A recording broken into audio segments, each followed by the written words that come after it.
Ladies and gentlemen, howdy and aloha. We are here, you are there, and you are now rocking with the best. Thanks for tuning in to another live episode of Airey Bros Radio.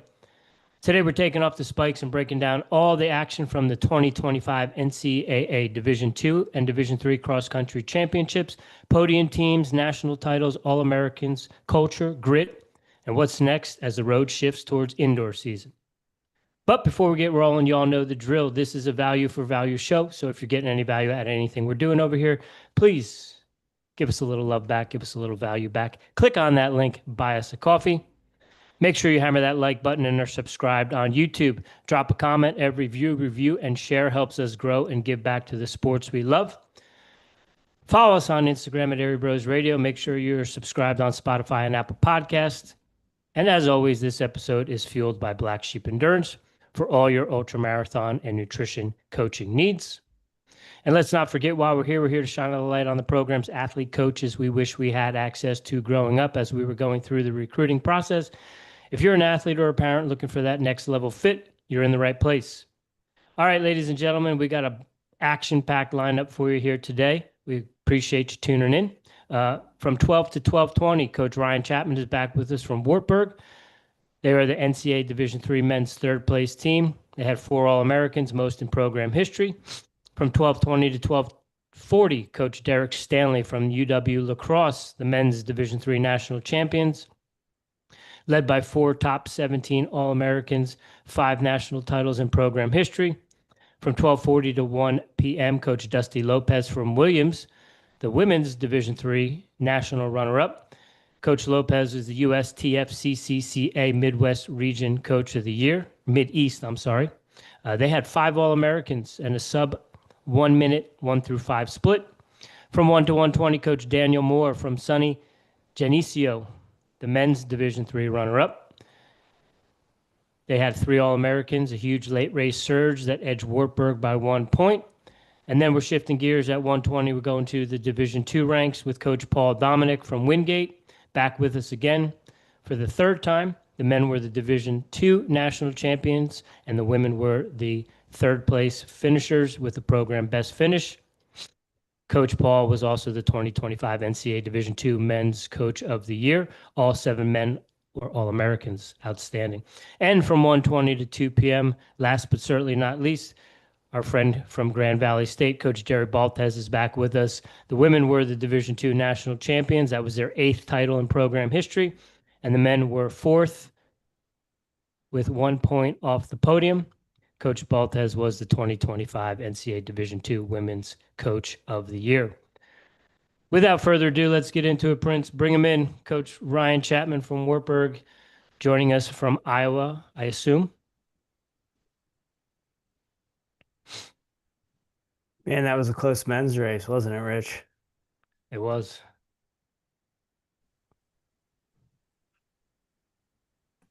Coach, how we doing? Morning, guys. How we doing?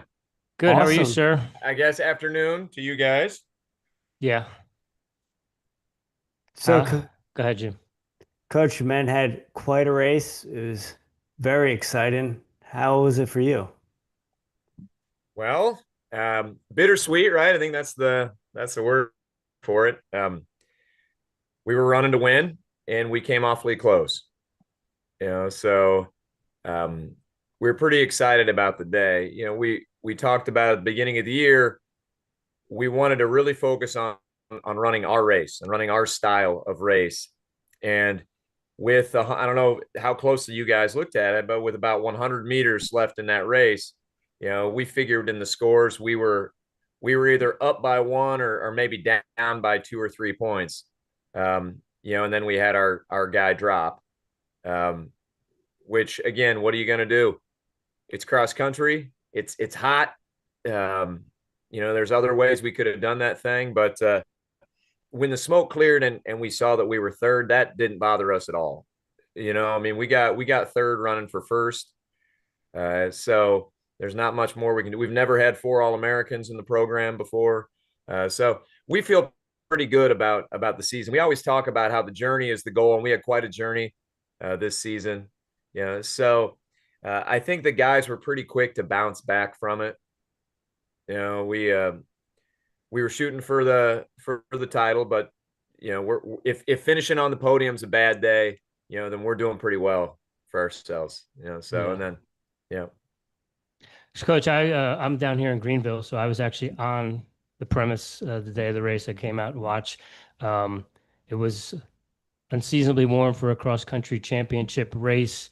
I'm curious, what were your thoughts on the course itself, and did you guys do anything particular leading into the race in preparation for possibly unseasonably warm temperatures in South Carolina in November? Well, we had pretty unseasonably warm temperatures all season. Yeah. I mean, up until maybe conference meet, it was hot. We started the year at Illinois State, and it was hot. It was really hot. We had a home meet, an early kind of a regional preview. We hosted regionals this year, and it was warm. It was really hot. The interregional meet over at Augustana this year, hot. Hot to the point where we had guys drop. We had guys struggle.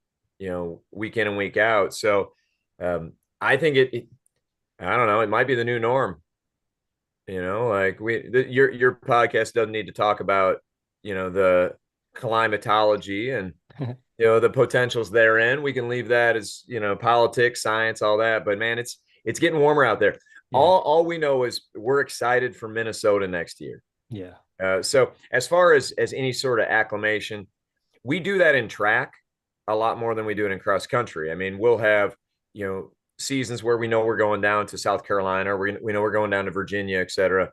And we'll do, we'll have the guys wear some warmer clothes and just really try to heat acclimate. Or we got vests down there. We got, more opportunities to prepare for that. We knew it was going to be warm. I don't think we knew it was going to be quite that warm. Yeah. At the starting line, we had a cooler filled with ice and ice bags. We spray our guys down with biofreeze, try to keep body temps regulated. I think we did what we needed to do. Just when you're dealing with that heat, our guys really need, runners in general, they really need to settle in with those paces. And when you have a race, I mean, I don't know if you guys saw up front, the first 400 in that race was up, it was like 55, 56 seconds. So guys were running pretty fast, pretty quickly, which is fine. They just need to settle in. And I think some of our guys pressed when maybe they shouldn't have pressed, and we get to the end of that race. And when you're dealing with that heat, sometimes it's hard to hang on. I mean, we had two guys really struggle with the heat out there, and we both lost a lot of places. But I mean, we certainly weren't the only team. Yeah. You saw, I mean, Johns Hopkins had a tremendous year. They had a guy really struggle with the heat late. I mean, Coach Stanley will be on here next. I mean, their women had a tremendous day, and they had a woman, really scary situation, drop out because of the heat. So I think we were all kind of in the same boat, dealing with that heat and humidity. Did you like the course? I thought it was pretty. Yeah. Nothing overly controversial. I mean, I'll tell you guys the same things I'll say when we get the exit survey. I thought the course narrowed way too early. We knew that, being on the committee. I mean, we have been talking about sort of the pratfalls of the course for a national meet. I think it's a tremendous regional course for a national meet. Having a 160-degree switchback, 400 meters into the race is tough. It's tough, especially for those men. So we knew I'm close with Washington and Lee's coach, a good buddy of mine, and they went out here earlier this year, and he said you got 545 meters till things really settle in. So we had talked about that all year. We had set up a marker at our regional course at 545, knowing we may need to push through that marker. And boy, oh boy, I mean, you certainly saw that. I mean, guys like, our guy Schermerhorn, 195th at the K. Mo Body obviously trips up, 137th or so at the K. So the course itself, I feel like the potential was there. There were sections of it that didn't have to be that narrow. There was room to have it wider, and it just wasn't. Starting boxes, a little narrow. But at the end of the day, gentlemen, it's cross country, and we certainly didn't bring those specifics to the athletes. We just wanted to keep it exciting, keep it positive. Every coach knew they had to get out if they wanted to be up there in that mix. So do I think it was an ideal national course? No, I think it was really pretty. I think ultimately the team enjoyed it once they got out of the scrum. In a sense, it was similar to Dickinson back in 2023, where if you or Oshkosh, gentlemen, back in the day when Oshkosh used to host a lot, if you could survive the first 1,000 meters, you were in for some really good cross country racing. So all hats off, to Coach Carter over there at UC Upstate. I mean, I think it was ran really well. Could have been wider. The narrowing early is difficult. The last thing you want at a national meet is the potential for the entire race, to hinge upon the start. And that possibility is there when you have those switchbacks. Yeah. So I don't think we're going to encounter that next year. And certainly when we go to Terre Haute again the following year, we're not going to deal with that at all. And I got to be honest with you guys, watching the footage from D1 nationals, I feel really good about our nationals. We didn't have guys going, 50 feet off course, tripping over hay bales, cutting on the inside. So retrospectively, we feel pretty good about the weekend. Yeah, it was an exciting day. I mean, I got there and I was just blown away by the amount of spectators that were there. I wasn't really sure what I was going to expect, being that it's down here. Not many D3 schools down here or schools that were competing, but it was phenomenal. And you see, I saw kids from Wash U. I saw kids from all over. Crosse had a bunch of people. There was just fans from all over the country that drove in. Kids were talking about how they just got out of the car at 2 a.m. and they're caffeinated. And, I was kind of past the switchbacks a little bit. And as the runners went through the start, and then just to see, it was like Braveheart with all the fans running to the other side of the course. It was really awesome. Yeah, about 90% of our guys, and we have roughly 100 on the cross country team. About 90% of them made the drive. Wow. Showed up. Maybe a hot take. I'll argue about it till my face is blue. The D3 meet is the real deal. Yeah. The atmosphere and environment. You guys, I'm assuming you've been to D1s before. Yes. I've been to D1s before. I'll take the D3 atmosphere and the environment any day of the week.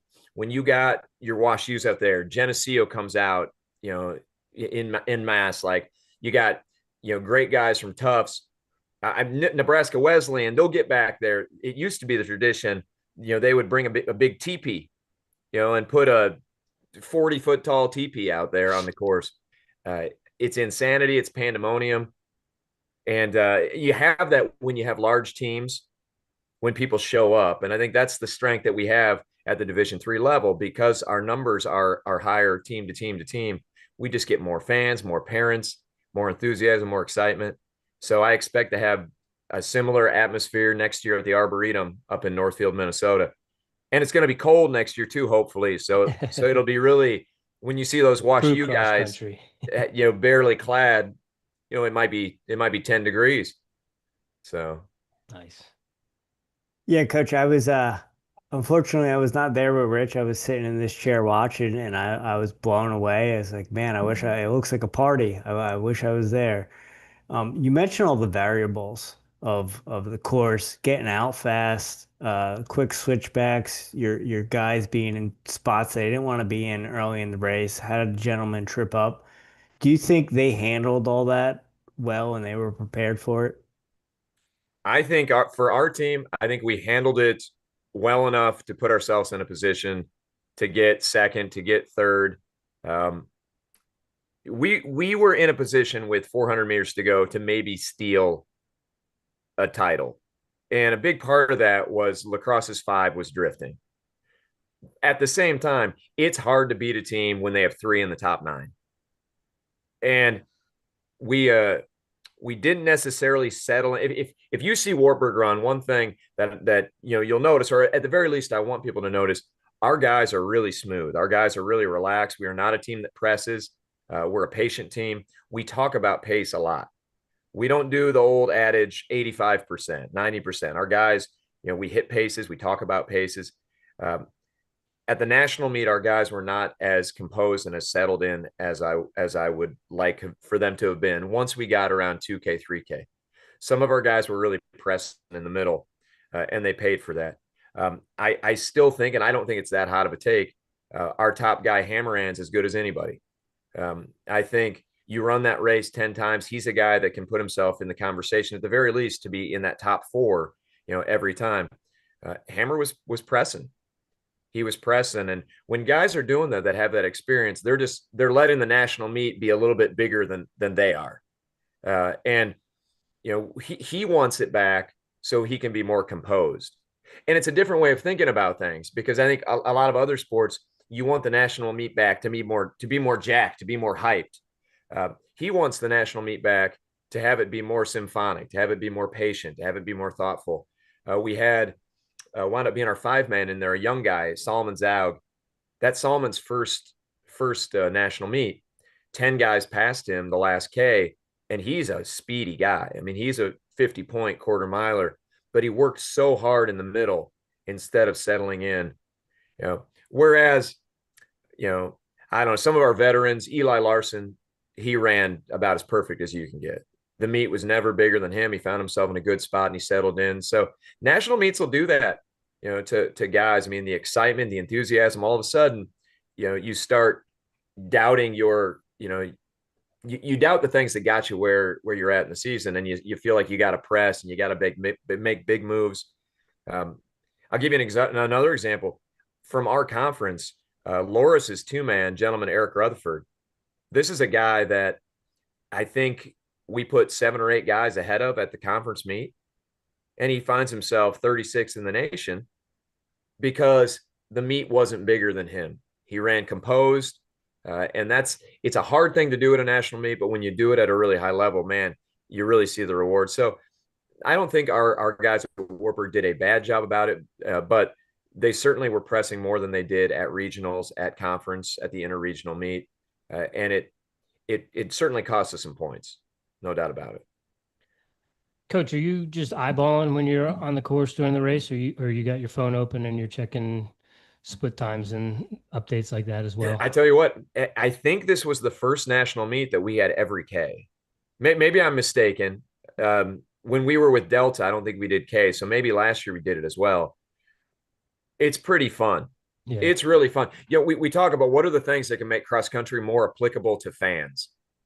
When you're, Jim, when you're sitting at home watching the meet, I mean, when you get every K, you are really on the ground. You're excited about that. It used to be every mile marker. So you better believe, I'm on my phone every K. And we were down with 1K to go. I think we were down maybe 25 points, but we were really closing. Our guy Kinzer had the 5th fastest last K in the field. Wow. Our guy Sabaski was really starting to close. And then the main guy, our guy Schermerhorn, he's 195th at the 1K, and here he is in the top 30. And I'm looking at my phone, and it definitely impacted the way I was coaching, my enthusiasm. And it's one of those things, guys, you wish you had coaching moments back where, with our guy collapsing at the line, I wish I could go back to 400, 500 meters. And like I just said, Jim, I wish I could be a little more composed instead of awash with enthusiasm. And I could have said something like, settle up the hill, relax up the hill, save it for the last, 100, 200 meters. But we're pretty excited. Us coaches are pretty passionate as well. Yeah. So, no, we were definitely on our phones throughout the race. Yeah. So, Coach, you said you went out to run to win. You got 3rd. You had 4 on the All-American podium. What's the message to the team after the cool down? Well, we ran that thing with 5 seniors. So it's not just the pride and the enthusiasm and the excitement of a day well done. I mean, this is really celebrating careers as well. I mean, we got guys here. Those guys have been a part of 3 podium teams, 3 of the last 4 years. And the off year, we were 5th. I mean, this is the best group of runners in Wartburg history, I think. And you guys know, we've talked about it before. Wartburg has not been a perennial powerhouse on the men's side for 25, 30 years. I mean, this is still a fairly new development where we're in the conversation year in and year out. So we're really excited, honestly. There's always going to be tears and disappointment, and we had our sophomore Zaug, his first national meet, and he's really upset. I could have caught one more. I could have done this, and the other guys were very quickly telling him, who cares? Like it's no big deal. If our guys are going to get third running for first, we're going to feel good about that any day of the week. I mean, that's what our season goal was. So it was really just about, letting these guys know that we're going to leave South Carolina just with love, and kindness and fist bumps and enthusiasm. I mean, that's the big picture, the main message. I'm telling you guys, I slept really well that night. You can kill yourself as a coach thinking about all the moves that didn't make to win a national meet. You need some luck. Yeah. Right. I mean, you need some luck out there. There's so many, as you said, Jimmy, there's so many variables. So we just didn't want to focus on the things that could have happened and went wrong and just focus on, our team and the togetherness. And we ran for each other. We ran for each other. And I was really proud. I genuinely love these guys. I don't want to upset my alums, but I mean, this was my favorite season coaching. I had 21 years now doing this. This was my favorite team. So the message was really about love and excitement and enthusiasm. But the good news for us, the fun part with cross country, now we got track. Next week, guys, we open up. So we got 5Ks, next week before we shut these guys down. So we can just continue this celebration, what we're capable of doing. And you guys know we have some depth. It's going to be a fun track season. So, Coach, did the guys get to enjoy it? I could tell you enjoyed it. You said you slept well. Are they already on the track, or do they take it in? It depends who the guys were. I mean, I sat next to Hammerand on the flight home, and we were able to talk a lot about what could have happened about next cross country season. I mean, he gets to take a look. I mean, Hammer's the number 2 returner in that national meet behind Geneseo's top kid, so we can already start talking about goals. And we had some sophomores. I mean, we're not in the conversation right now. When you graduate 5 of your top 7, you very quickly exit the conversation and you are in rebuild phase. We're not in rebuild phase. We're in reload phase. But that's up to myself and the coaches to start getting these young kids excited, ready to go, believe that they can run at that high level. So with some of those younger guys, I mean, we're already starting to talk about what's next. And what's next is a big training block. With the seniors, I think that they were really just taking in the trip, taking in the experience. We have a lot of fun in this program. We stayed the night. We stayed in Charlotte. We went out. We ate well. We spent a lot of money. We enjoyed ourselves, before getting back. But in all seriousness, the first thing that our guys did on Sunday when they got off the bus, they went for a run. I mean, it's kind of what we do. If you come to Waverly, Iowa, 10,000 people, our campus, 1,500 people. I mean, we run. That's what we do. This morning I, met with a bunch of guys. I'm going to be Thanksgiving in the Dubuque area. I'm going to meet up with some guys. I mean, we're just going to keep on running and keep on celebrating. And in that sense, with this sport, we never have to put a stamp on what we're doing. It's just, what's the next season? Yeah. I don't know if you guys saw this. We had our guy, Michael Goodenbauer, one of our top guys last year. He opened up marathon debut 221 a couple weeks ago, and he's still working out with us and running with us. And we're just going to keep celebrating. So I think our guys know it's never really farewell in this program. It's just, what's the next race? For those gentlemen, my seniors, it won't be on the cross country course, but it's going to be somewhere else. We're going to keep doing cool stuff. That's awesome. Coach, you did mention it is that time of year. It is Thanksgiving. Do you have any dishes you're looking forward to seeing on the table? Any family traditions, turkey trot, anything like that? Well, I'm going to be in the Dubuque Galena area, which is, people think that Iowa is flat. You go over there, it's not flat. So it's going to be a game time decision for me. I'm going to wake up tomorrow and maybe I'll go to Dubuque and run up hills. We'll see. We'll see. I am in shape. I'll announce it here. I'm going to be running the Masters 800 at Drake this year. Let's So go. if Vegas wants to start putting the numbers on that one, to see what we can do. I turned 44 a couple weeks ago. I want to see what that's going to look like. As far as dishes go, I keep trying to give you hot takes. I'm not a big turkey guy. I get really excited for the vegetables, for the Brussels sprouts, and for the kale salad, and it just, for some, that's a real boo kind of moment. But I'm pretty partial when it comes to I mean, a good steak, that's fine, but with Thanksgiving, I tend to get more and more of my veggies done. Watch some football Friday. I'm a Bears fan. First place for first time in a long time, so we're going to get excited about Friday's game. Okay. You have a favorite dessert you're looking forward to? I like pecans. Okay. So I'm speaking to you guys there in the South. Yes, sir. Pecan pie. Yeah, absolutely. Nice. All right. Well, Coach, we are currently waiting on Coach Stanley. He did confirm with me, but he's not here, and we don't like to have dead air here on Airey Bros Radio. Would you mind hanging with us for a minute or two? Sure, gentlemen. Absolutely. So, Coach, you mentioned that you got, I believe, 5 guys graduating In that top 7, yes. in that top 7. Is it reload from those 100 that you have, or are there new guys coming in that you're recruiting? Well, we coach men and women, so about 50 guys, All right, in there. It's hard to be a freshman and make our top 7.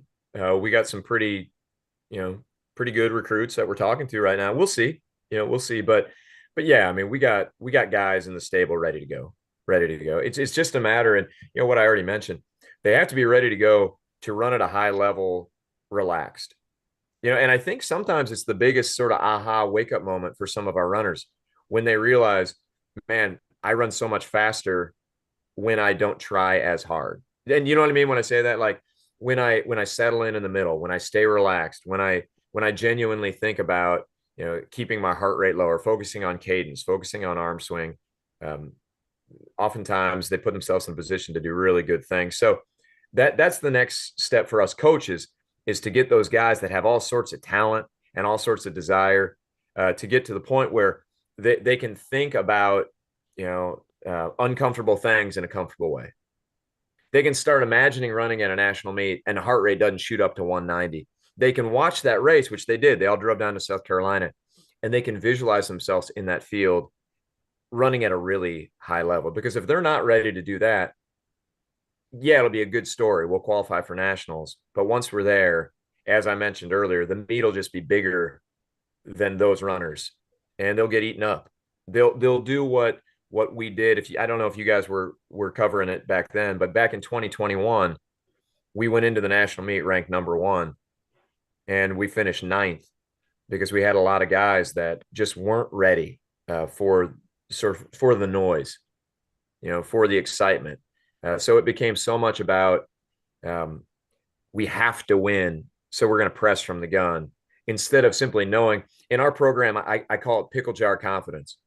Maybe this week, maybe somebody will want pickles rather, with their Thanksgiving meal, and maybe my wife's struggling to open up that jar and she'll toss it to me. And I don't even have to question it. Mid-conversation, without even looking at the Vlasic, I can open up that jar. That's the sort of confidence that we want our guys to have. And I think the majority of the gentlemen that we need next year, they're not quite there with that pickle jar confidence. They got a lot of confidence, no doubt about it, but maybe not podium level confidence. So that's just on our coaches. We got a great coaching staff. I'm not working alone. I mean, we got good people in our corner. And track, I always feel, gentlemen, track season is a great season for that development of confidence. Times matter so much more in track, obviously.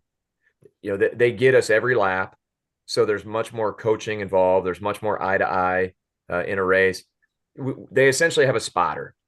Very rarely do you go in the weight room and have that breakthrough max solo, right? If so, you're risking a bar on your neck.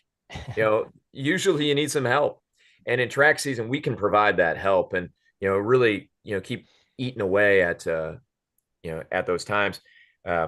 Last year, if you remember talking to us, we wound up having 18 guys go sub 15 on that one day and 21 total. I mean, this year I think we have 25 guys on this team that can go sub 15 in that 5K.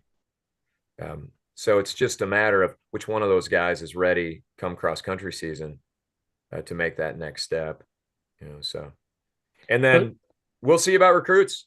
I think if I'm a young man looking at schools, I'm going to plug Wartburg. Like, you want to get better. Development is happening. Like that's what we do. Just bring in guys, break them down, get them better. And that's what we get really excited about. So yeah, you were saying, Coach, where is that first 5K going to be at next week? We open up at St. Ambrose. Okay. St. Ambrose is an NAIA school in Davenport, Iowa. They have a very lovely indoor track set up. They're coached by Tyler Mulder. Tyler Mulder was a D1 national champ, Olympic trials. I mean, he was an 800, 146, 147. I mean, he was rolling. We used to go up, gentlemen. We go up to Grand Valley, which from Waverly, Iowa, is a haul. It's a 10-hour drive. And 1 year, I think it was the last year we went up there. On the way out there, we stopped at a hotel, and we were trying into the year. We're trying to save money because I'm still on cross country budget. So we got just the worst hotel ever outside of Gary, Indiana. And I made some joke about, I hope the hotel doesn't catch on fire. Well, it did. We were evacuated about 2:00 in the morning. There was a mattress fire. That was when we gave up on Grand Valley. We just felt like it wasn't because of the hotel, so to speak, but the risk reward. We drive awful far. We miss some class late in the semester, to get hit with that conversion and maybe not run as well, as we would like. So we just decided a couple of years ago to go to this small NAIA meet where they didn't even have a 5K. Coach Mulder was kind enough to start a 5K with us. We tend to get a pacer, and over the years, we've got some help from Loris. Centrals came over there. Last year, Cornell's top kid, stud over there, Van Westernen, he showed up. So that's where we're going to be. I've heard maybe North Central's looking to bring a couple guys this year. So even though it's just a small NAIA meet, I give you an example. Like, the event that comes before us is the race walk. That's the kind of meet we're talking about. We've really championed the 5K there. So we're going to, Hammerand's going to shoot for sub 14:10, out of the gates. And we'll have some guys running for 14:20s, sub 14:20s, and see what we can do off cross country shape. And then after that, we'll run on Sunday and then take 5 days off. So that's the plan. St. Ambrose. Okay. What's the auto indoor for 5K? We don't have an auto. Okay. In D3, it's just top 20 at the end of the season. We are running at a bank this year, so we're going to get seconds back on a flat track. So it's always that sort of that decision. Do we run? We could run at Iowa State that same day. We wouldn't get the conversion. So is the 300-meter track that more advantageous? A lot of that has to do with competition. Obviously, you guys know indoors tricky because of Boston. Yeah. Because even if you get hit with the conversion, you have the best competition and you have pacers in almost every race. So we just have to weigh that out. So we're going for it on a flat track. So once you get that conversion, it's 9 seconds. So if one of our guys runs 14:20 on Tiefers, they're going to be marked at a 14:11. So very advantageous.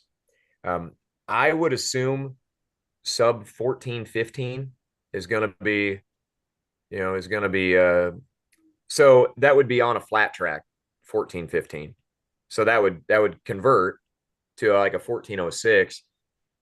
D3 is not messing around. No. It used to be, and when I say used to be, 5-6 years ago, you run a 14:40 indoors, pack your bags, you're going to nationals. But the last 2, 3, 4 years, it just keeps getting faster and faster. So last year, I believe 14:21 on a flat without the conversion. 14:21 was the last time in. So I think it's just going to keep getting faster. So sub 14:15 probably safe. 14:18, 14:19, maybe last time in. So Exciting. yeah. Yeah. And we're going to run some 800s. So at Wartburg, we have a mid-distance group that runs cross country. So these guys, they run 1 8K and then they train, really all year to open up with this 8. So it'd be fun to see some guys open up. Nothing crazy. The 800, you need time. Yeah. 153, 154 would be nice to open up before those guys take a crack at 150 or better, here 6, 7 weeks, 7, 8 weeks. So Coach Chapman, thank you for going overtime with the Airey Bros. We are going to be watching indoor. So hopefully you guys have a stream at some of these races, because I know Rich will be watching and I'll be right there along with them. So thank you so much. Enjoy that pecan pie, and happy Thanksgiving. same to you, gentlemen. Always enjoy talking with you. Take care. Appreciate you, Coach. Have a great holiday. Same to you. Take care. You.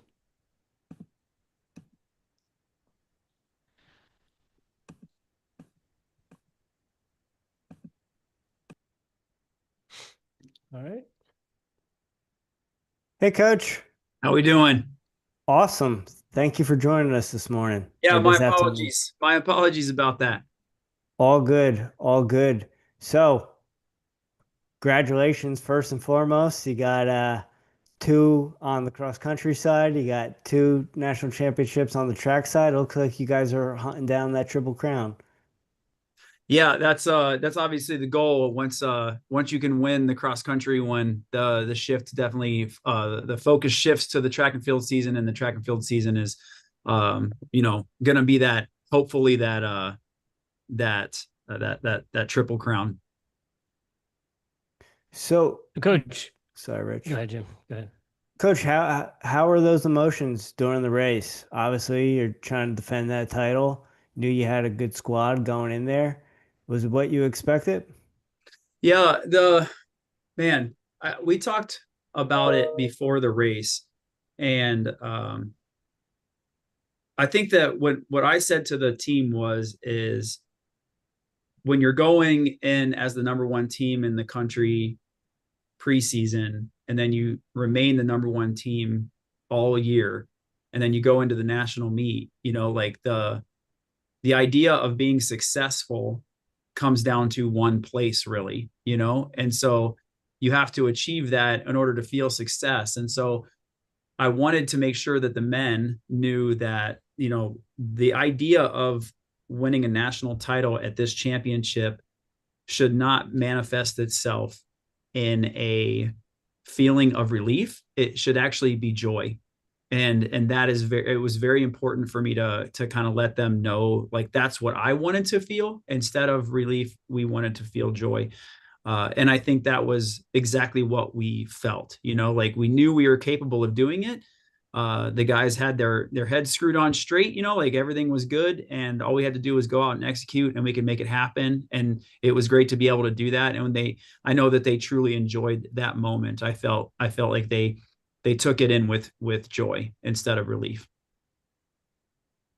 Coach, I'm down here in Greenville, so I was there last week, got to take it in firsthand. It was definitely warm. We're used to warmer falls down here in the South, but I'm curious, what were your thoughts on the course, and did you guys do anything particular leading into the race to maybe prepare for the heat? Yeah, I just keep the clothes on.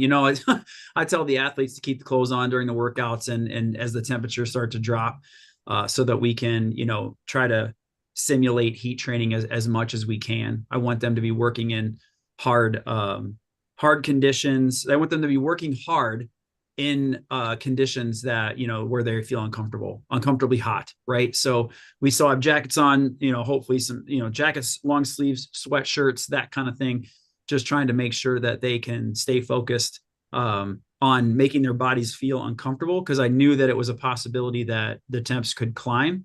And my athletes say, like they admitted, they didn't believe me. They said, Coach, the average temperature down in South Carolina is in the 60s, like, I don't know why we're doing all this heat training. And then all of a sudden these record high temps start to be forecasted, and they were like, oh yeah, I guess Coach Stanley was right.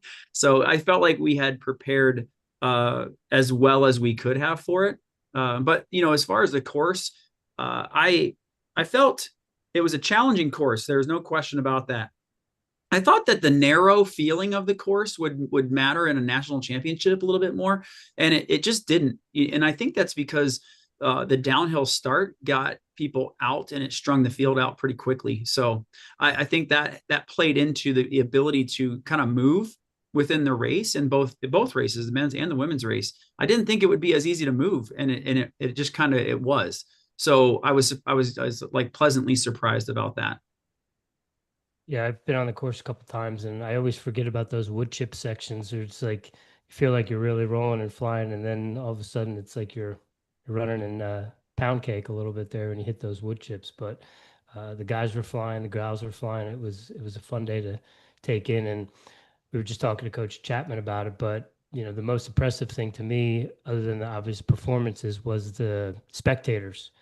They had kids from the teams that were coming out. I'm sure you had a pretty big group of athletes that weren't running that came down to spectate and cheer for their teammates and stuff. So I said to Jimmy, it almost looked like the Division III race had more fan base than the Division II or the Division I race.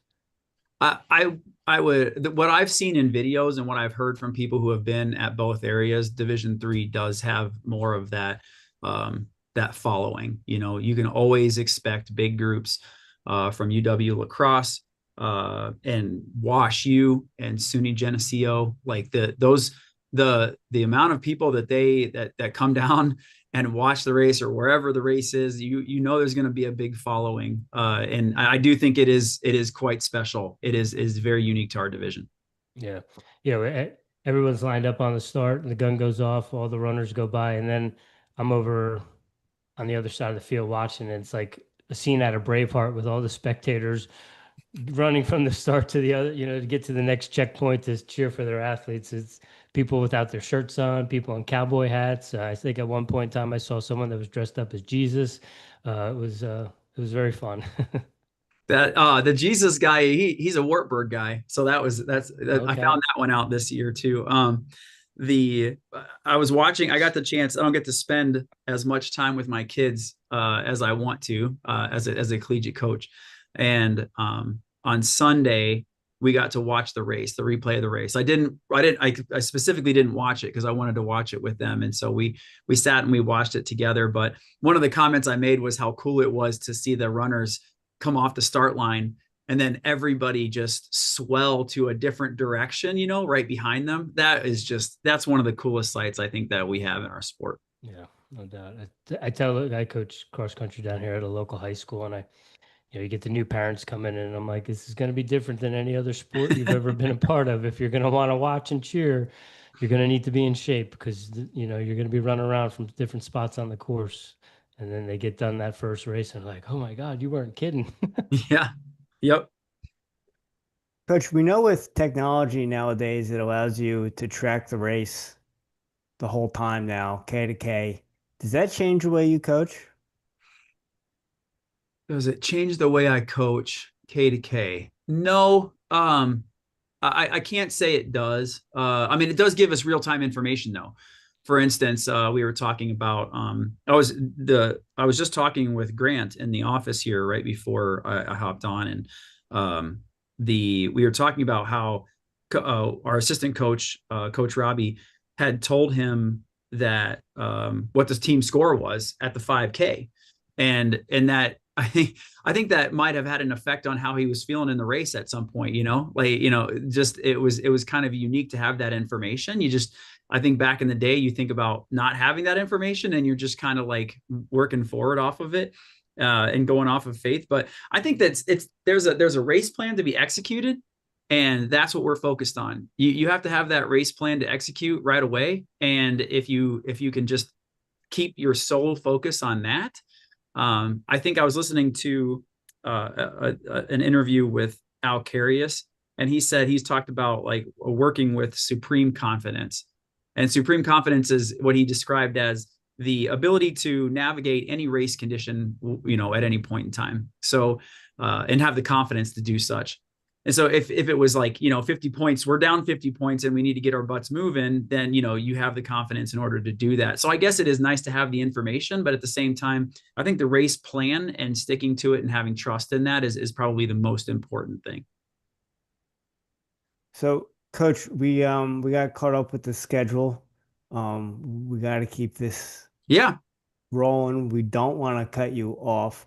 Is there anything? Obviously there's a lot we haven't spoke about the championship. What do you want our audience to know about the championship, the team's championship performance? Anything that went down this weekend that we might not know about?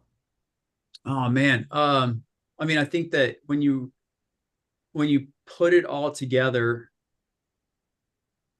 I don't think people know the challenges that we had during the year. I can point to almost every single person in our top 7 that towed the line there. And outside of maybe one, each person had some kind of a injury / hiccup during the year. And that it kind of got to the point where it was kind of like almost nerve wracking, are we falling apart here, or are we going to be able to do this thing? And their resolve and their resilience are what brought them through the season and able to accomplish those goals. And that the ability to be resilient like that and have that resolve isn't a product of the men necessarily this year.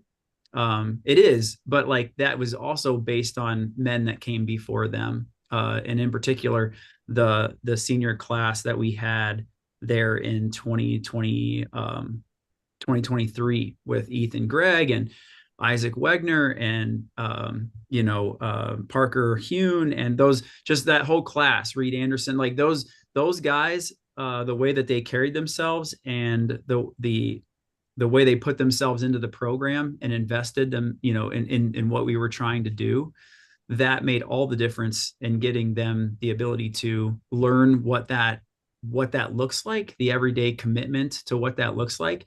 And hopefully that will be the same level of commitment that the men who will carry us forward will be as well. Coach, are you guys able to enjoy the moment, or have we already started about track and field indoor, or you guys have a 5K before the Christmas break to kind of capitalize on that cross country fitness? Yeah, no, this is a hot take, and I don't make any bones about this to say this. I don't think that indoor track time should be based off of cross country fitness. We don't race in December for institutional reasons. We have to set our roster later and all that stuff. But the idea of using cross country fitness to qualify for indoor, I am not a fan of that in any way, shape, or form. That date should be January 1st, not December 1st. But so no, we will not be using any kind of cross country fitness to qualify. And I wish all the people who do, I wish them luck. Thank you for setting the bar for us, so we know where we have to go. But yeah, that's just a feeling that I've always had, and I don't, like I said, I don't make any bones about it. Okay. Coach, Thanksgiving's not around the corner. It's tomorrow. Any family traditions you're looking forward to? Any special dishes or sides or desserts you have your eyes on? Oh man, I always enjoy myself some pumpkin pie and some Cool Whip for sure. And my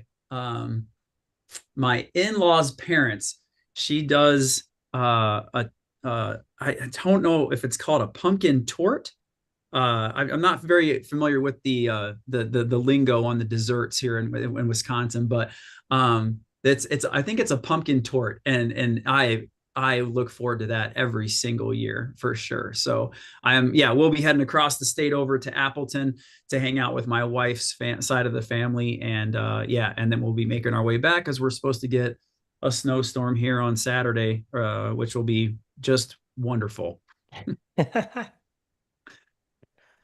Coach Stanley, thank you for taking time to chat with the Airey Bros. After the holidays, we got to get you on for a full episode, talk about the school, the team, everything. Give you your due. I'm sorry we had to cut you a little short today. We got a bunch of guests coming up, and I want to respect their time as we're respecting yours as well. So thank you so much for your time, sir. Yeah, I would love to come back on and hang out. Awesome. Well, we'll get you on after we get through Christmas and everything. Great holiday season for you, and congratulations. It was a really exciting meet to take in and watch and be a spectator. So let the guys know that I personally appreciate what they did and how they performed, and it was awesome to watch.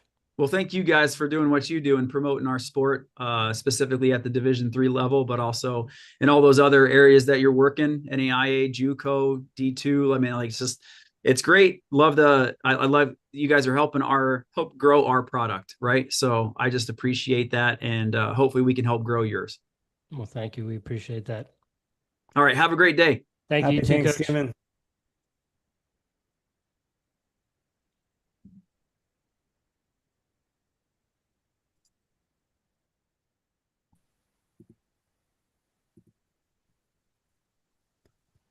Coach, how we doing, sir? Coach, can you hear me? Yes, I can hear you. Thanks. How we doing, sir? Not too bad. How are you all? Doing great. Getting ready for Thanksgiving. Looking I was forward to gonna it. say, yeah, coming up on the holiday here.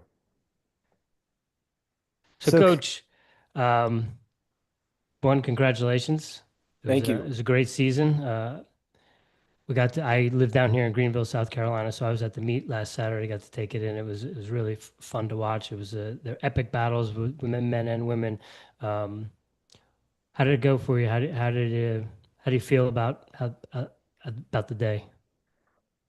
Well, we felt pretty good about the day in the end. I coached both the men and the women's team, and the men's race wasn't quite the race that we were hoping for. I think that we were a little bit banged up going into the meet and did the best we could on the day, but it just wasn't our day. And then, I think our entire team kind of has to navigate the ups and the downs of their own goals versus the team goals. And I was proud of the guys to be able to kind of pivot from their disappointing race. They were right out on the course cheering the women on right away after they, we had four seniors on the line, and only one of them was real happy with his race. So, they're processing all that.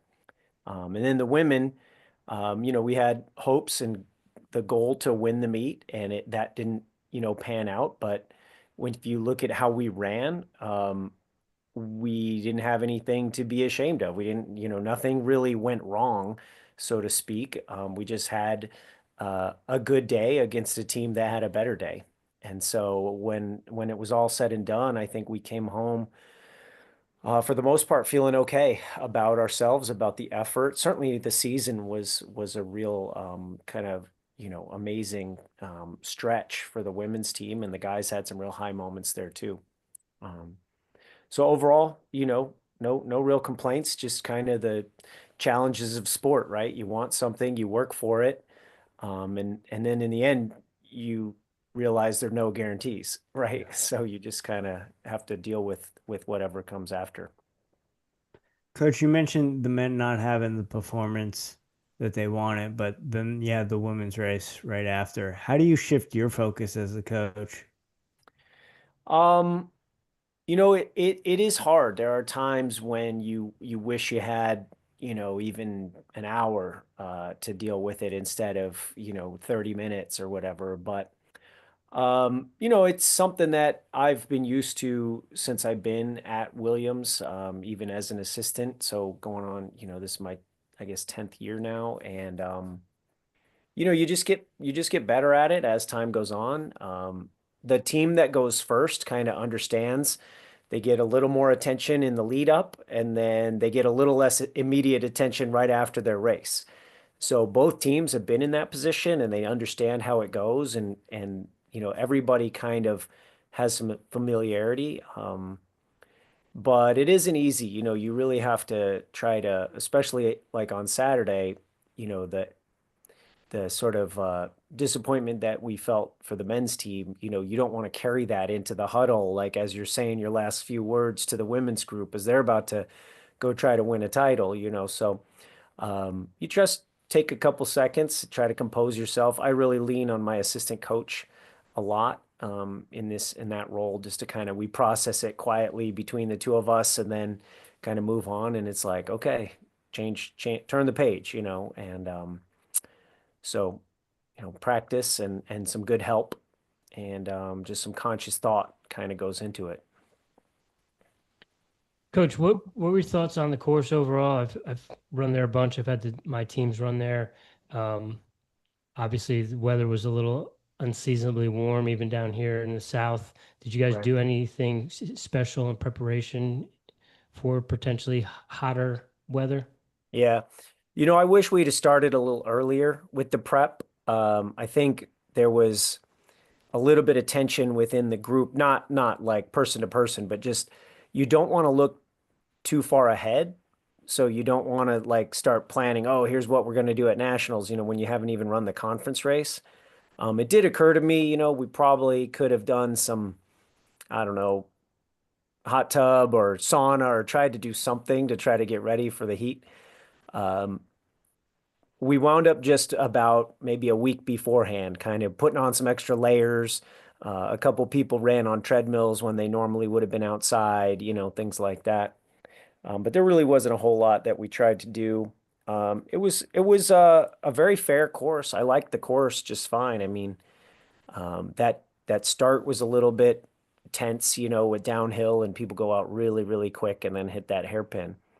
But other than that, I had heard some things about the course. Oh, it's too narrow.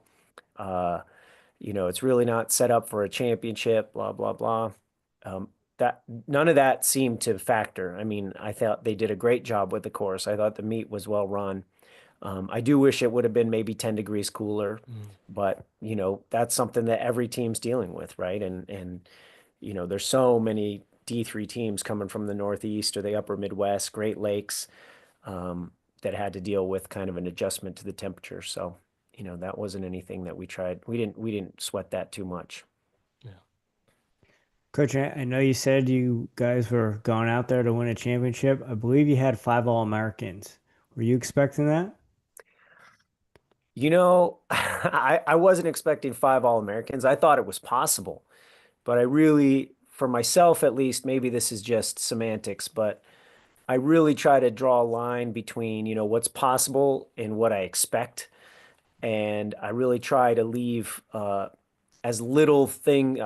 I have a much longer list of what's possible than the list of what I expect.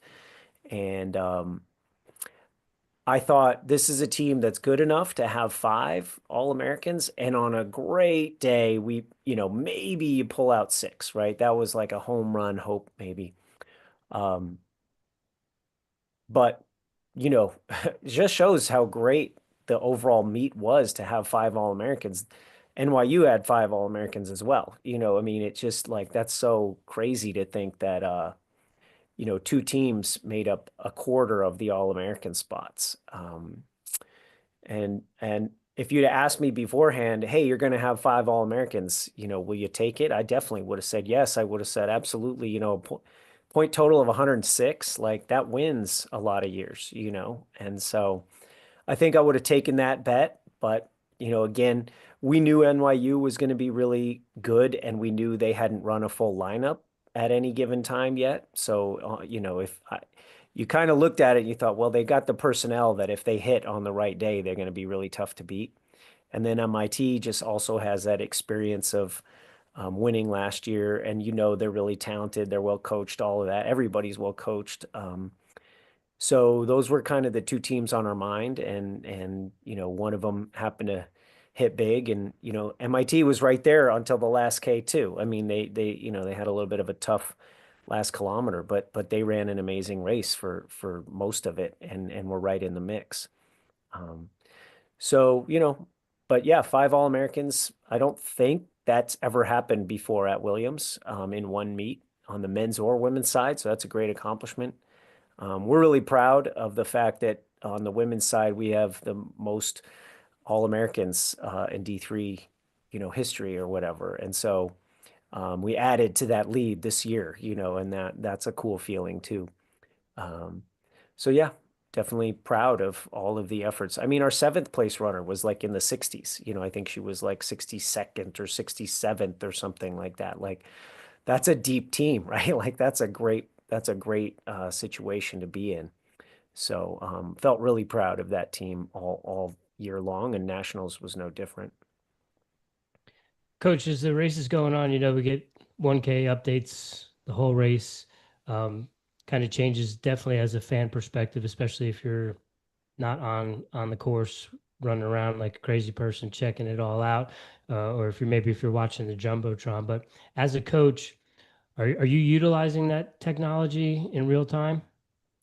Yeah, definitely. I was kind of down at what I thought of as the low ground areas of the course, down towards the hairpins and the horseshoe turns, and then I was cutting over to about the 2 mile mark too over there by the ponds, and definitely had my phone out, hitting the live results constantly. Um, I've thought about just going to the Jumbotron and watching the live stream or whatever now that that's become a thing, but I think I grew up in a time when that wasn't an option. So to me, running around the course feels normal, and that's where I'm like most comfortable. And uh, so I definitely um take the live results with a grain of salt, because sometimes, they're not populating quick enough or whatever, but um, it tells you what's happening. And honestly, I liked how things were shaping up for us early on too. Probably about 4K, I started to realize like, okay, NYU's really having a day here too. And that's when I started to sort of, I wouldn't say doubt, but I thought, okay, we're really gonna be in it right down to the wire here. There was a thought early on before the meet, like if we have a great day and a couple of these other teams are having off days, you're hoping you could have a comfortable one, right? Like, okay, we're in control with 2K to go and we just got to close it out. But then you could tell that wasn't going to be the case. And then you're really on the edge of the seat, so to speak, for that last, 6, 7 minutes of the race. And, you know, as it turned out, some things changed, but it kind of held steady from roughly 5K in. Does having that real time data and that feedback, does that change the communication you have with the athletes in the race? Yeah, it does. You try to communicate as much as possible, some useful data to the athletes, right? You want to try to give them something that they can think about and use during their effort. And I compare it to a basketball game. It'd be insane to try to play a basketball game without knowing what the score was. If you had players, down to the last 20 seconds and you didn't know who was winning the game, I mean, that'd be a tough ask for those players. So we're trying to give them what we can. We actually stole an idea from BYU. We read about this. They did it last year at their national meet. We did it probably the last half of the season this year. We had a whiteboard that we were writing on to kind of give them team place and then points back from, whatever place we wanted to be in. And we've used it in practice. We practiced it, during workouts so that they could get used to looking for the board and thinking about it.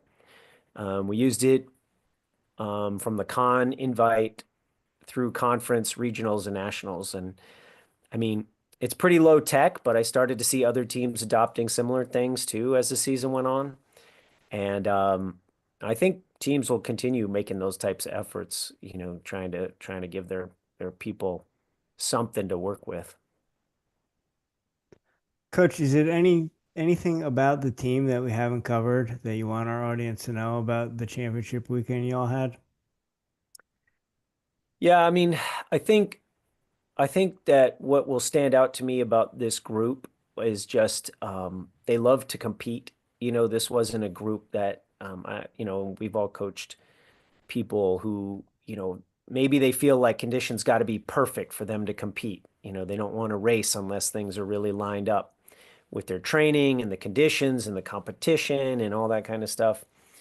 And this group was ready to go out there and race, whether it was a 3-team meet, a 7-team meet, the con invite against other ranked teams, the national championship.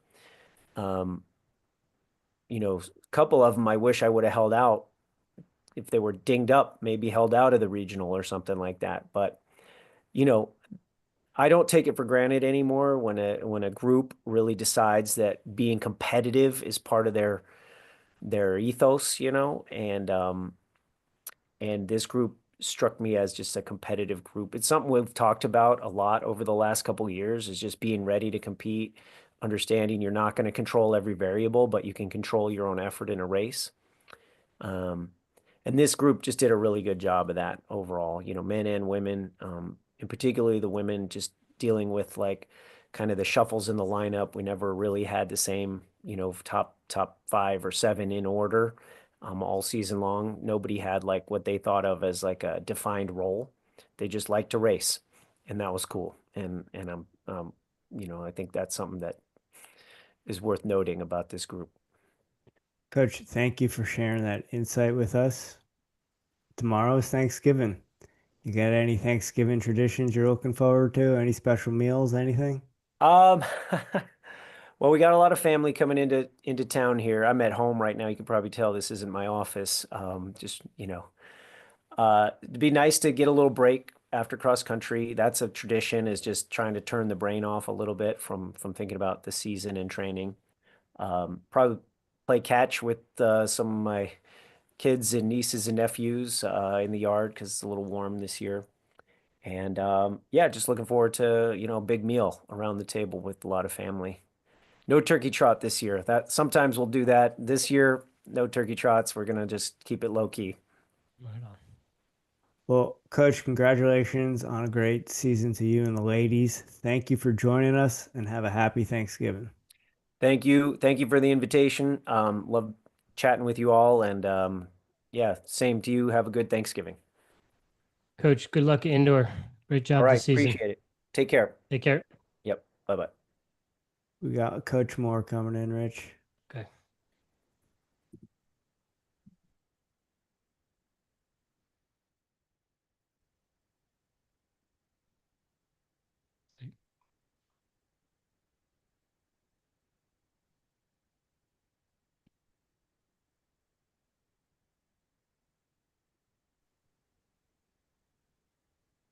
Coach, how we doing? Good. How are you? Awesome. Congratulations on a great national championships. Thank you. How's it feel? Surreal. I mean, we knew the potential of the men's team, but to actually walk away in second place, it's surreal. And we went in, and University of La Crosse was going to be really tough to beat, and Wartburg seemed to me on paper to be a clear number 2. And then Johns Hopkins, their front runner, and what they were doing, they beat us both at the Paul Short meet early on, and then at Con College. We knew it would be tough to beat like Hopkins. So in my mind, going into this meet, it was let's try to get on the podium. And there were a few teams that were going to be really tough, like ourselves included for that 4th spot. NYU, Tufts beat us at Con College earlier in the year. MIT ran a really great regional meet. It was 4 or 5 teams, in my opinion, battling for that last podium spot. For us to walk away at second place, it was surreal is the word I'm using. And Coach, you guys had quite the nail biter with Wartburg. How was that going down to the wire? It was nuts. I mean, technology is this nowadays. I mean, 5 years ago, even it wasn't quite just this spontaneous.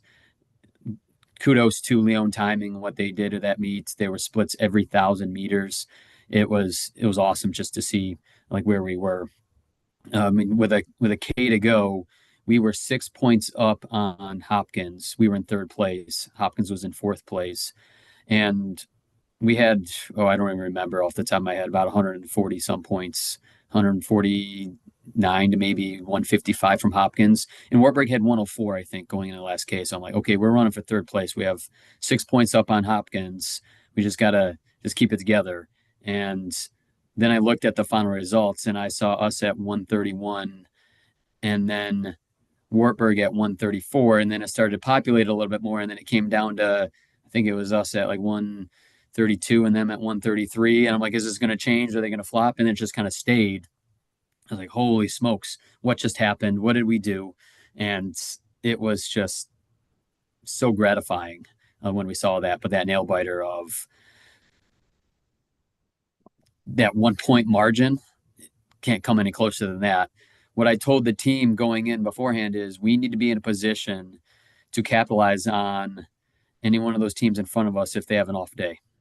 And our athletes and our runners put themselves in position to be in that spot where we can capitalize on it. And unfortunately for Wartburg, one of their guys, I think he was in about 21st place or something with a K to go. He went backwards and finished like 231 or something.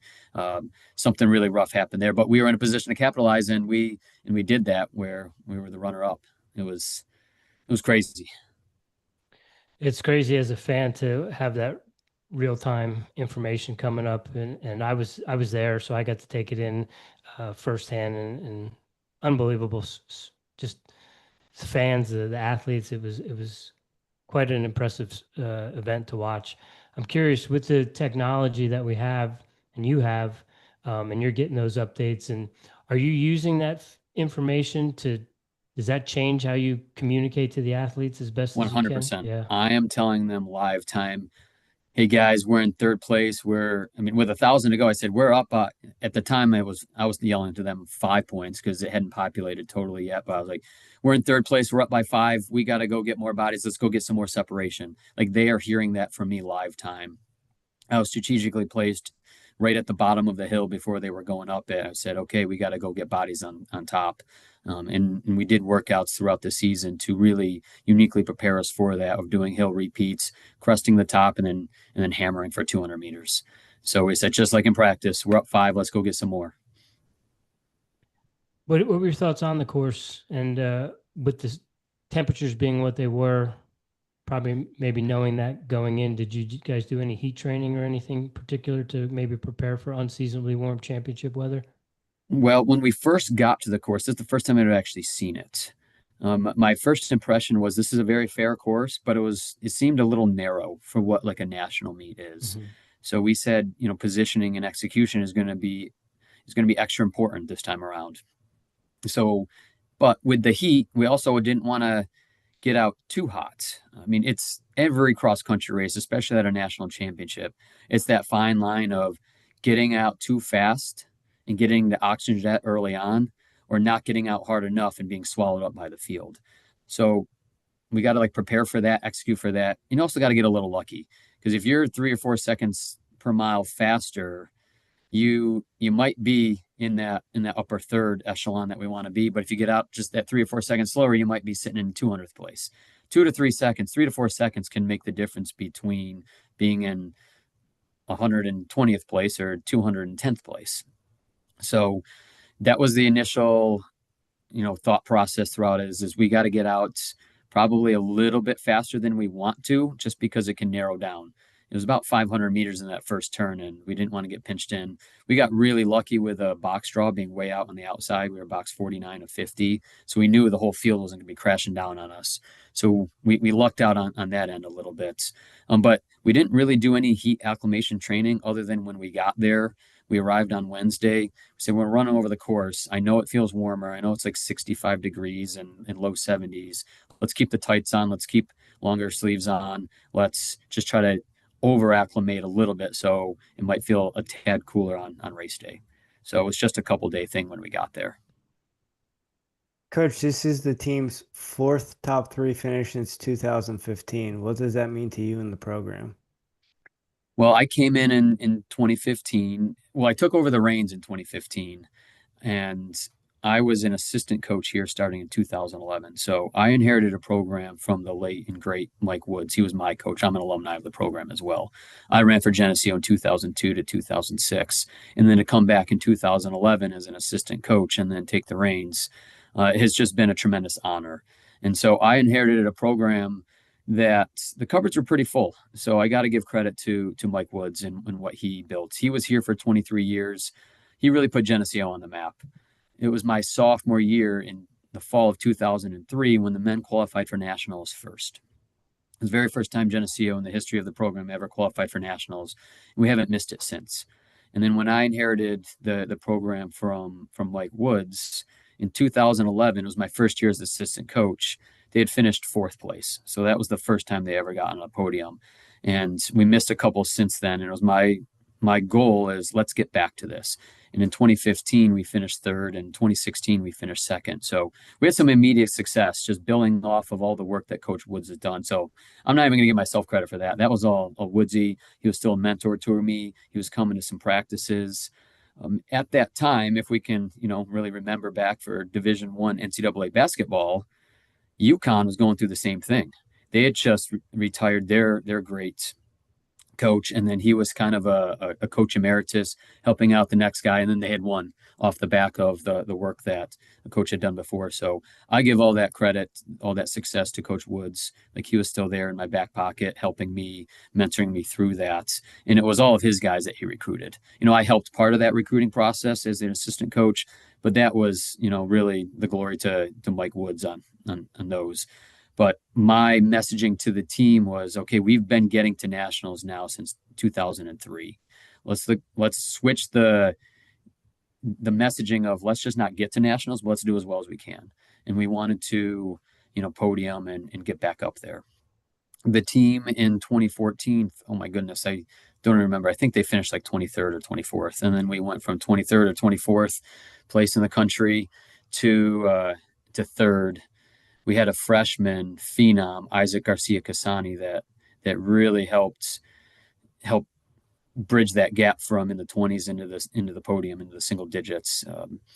He went from like 210th place to 10th place the following year, and then he ended up being a 4-time national champion on the track and in the 1500 specifically, and ran a national champion in the DMR. But having a guy like Isaac to really take the reins as a sophomore, we brought him into my office to say, you're the leader of this team.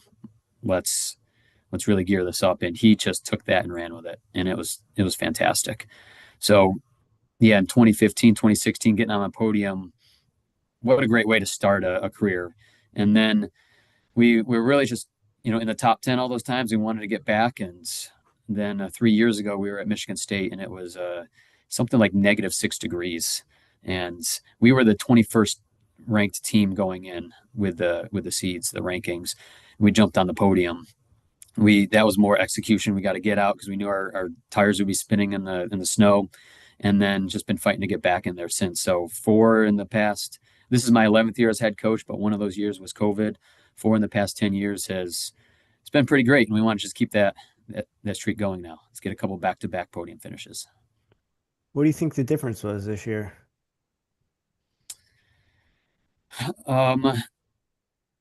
Belief. I mean, we really emphasize the word believe. That is our motto, SUNY G believe.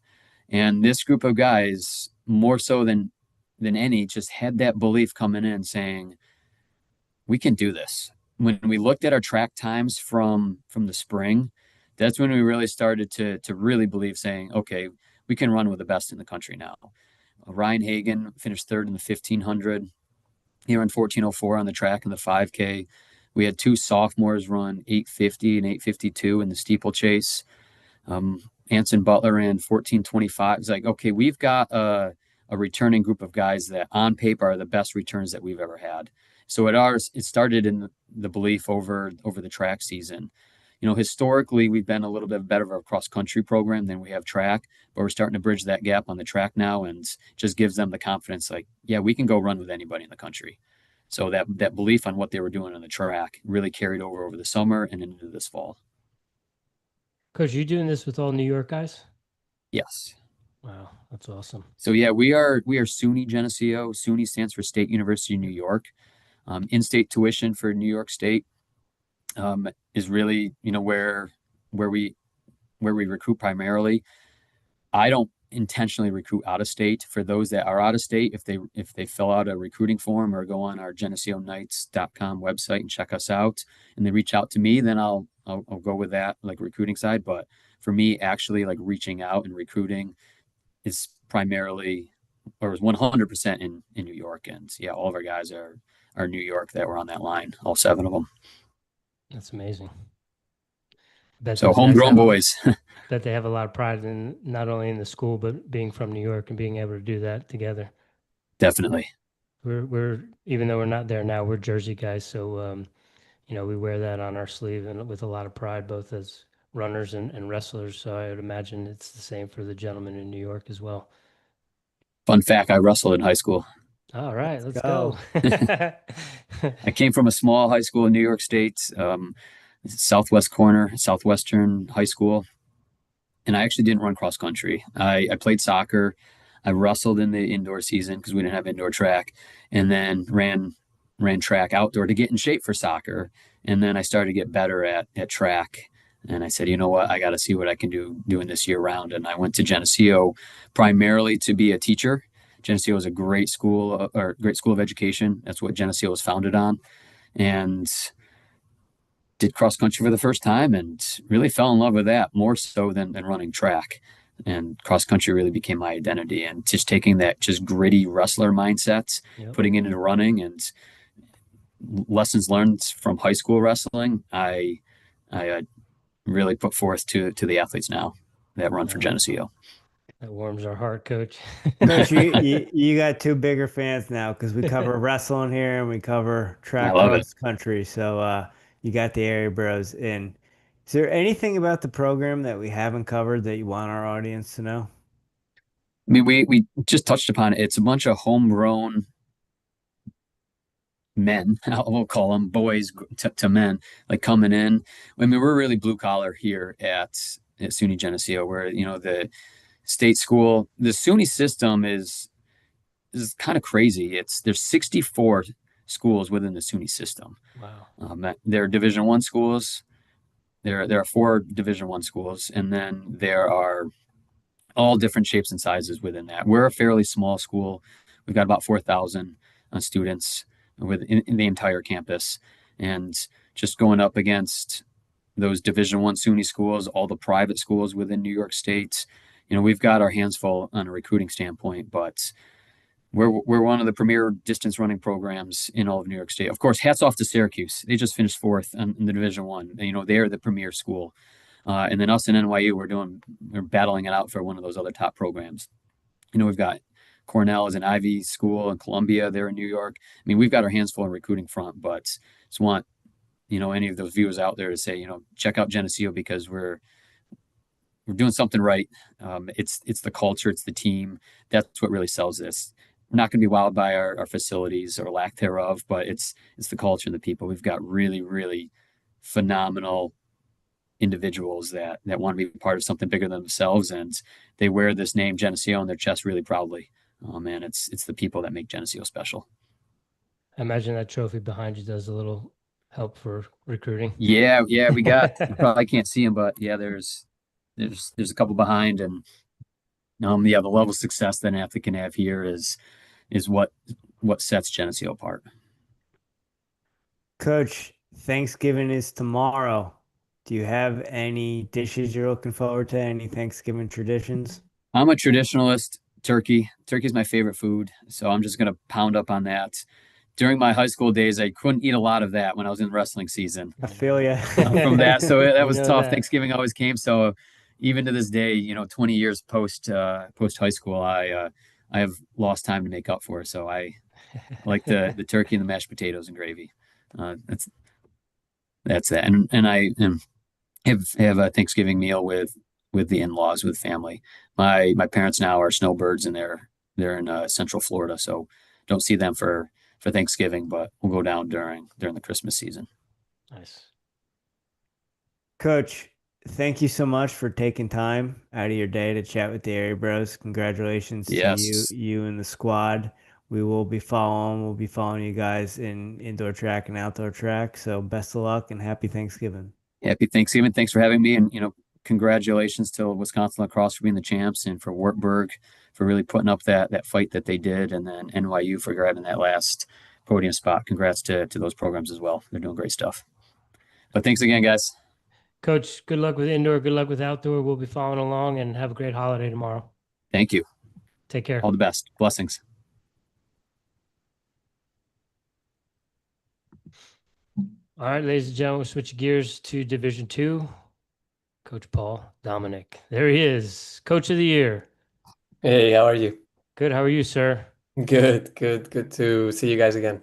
Absolutely. Well, I guess one, you got married since the last time we saw you, so congratulations there. Thank And you. it was fun to watch along on Saturday. So congratulations as well on the national championship, back on top. Yeah, yeah, it was again not the yeah, I guess after the race we were pretty nervous with the results not coming through and stuff. That reminded me of the last couple of years. It was a close win, but yeah, came out on top.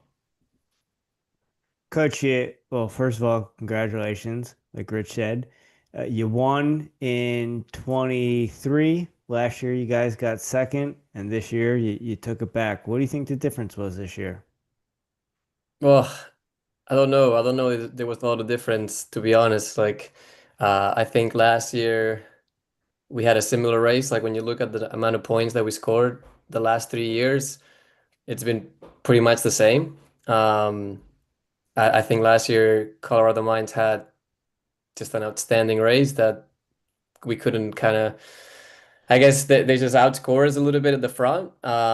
So I think from us, like it was a pretty similar race all 3 years, to be honest. But I think the big difference this year was like we were a bit more hungry, I think, when it comes to like, hey, if last year's team that was loaded with all kinds of outstanding athletes lost, then any team can lose, you know? So it's not about it's not about what the ranking says, it's not about what we think we can do, it's about executing on the day. And I feel like the guys took that to the course like 100%, and that showed, you know, when you see some results of some of those guys outperforming expectations. I think they were doing it for the good of the group, and I feel like that was a big difference. Not that last year we didn't have that, we did, but I think that we had a bit of a chip on our shoulder this year trying to get that title back.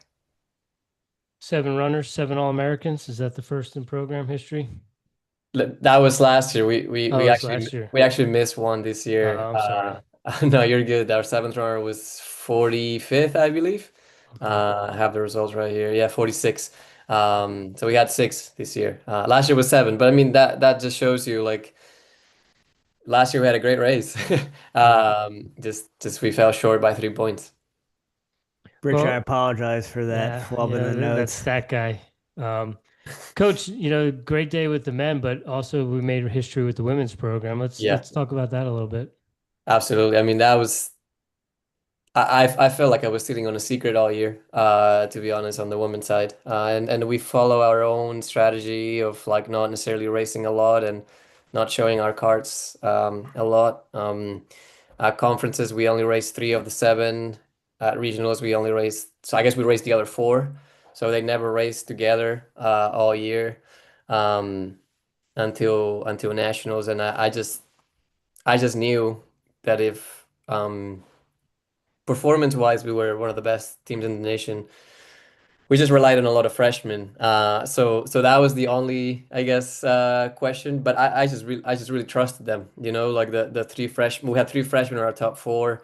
Every single one of our 7 returns next year. So it's a young team, but we knew what we had. Like they didn't surprise anyone at Wingate. They just probably surprised a lot of people outside of Wingate, which is fair because nobody saw it. Nobody saw that combination all running together all year. But we knew what we had. So it was good to see just them putting it together on the day that mattered the most. Imagine they're pretty fired up. Yeah. Yeah, they're pretty excited. I mean, first podium in school history for the women. Yeah, like that. It's one thing to know you can do it, and it's another thing to do it. Especially when you're fighting programs that are so established, like Grand Valley and Mines, Adams. You know, you name it, West Texas. Like Cedarville was a great program this year. It was difficult. We knew we were going to be in the battle. But just to be, I think we were pretty safe the whole race, just on that third position, and to be so consistent. Like none of our women lost many spots, if not the opposite. We've gained quite a lot in the second half, and yeah, they just executed as close to a perfect race as you can get. What were your thoughts on the course? Loved it. Yeah, I mean, both my teams previewed it and loved it the day before, and um, it was not too muddy. I mean, some sections were not the nicest, but I mean that's cross country, right? So it was fine. I mean, I loved it. It had a little bit of everything. It was a tough course, especially for the men. I think we at least approached it completely different in terms of how the course ran for the men and the women. I thought it was a really fast course for the women, potentially not so fast on the men because of I guess the second lap and all the hills that came second half of the race. But yeah, we love the course.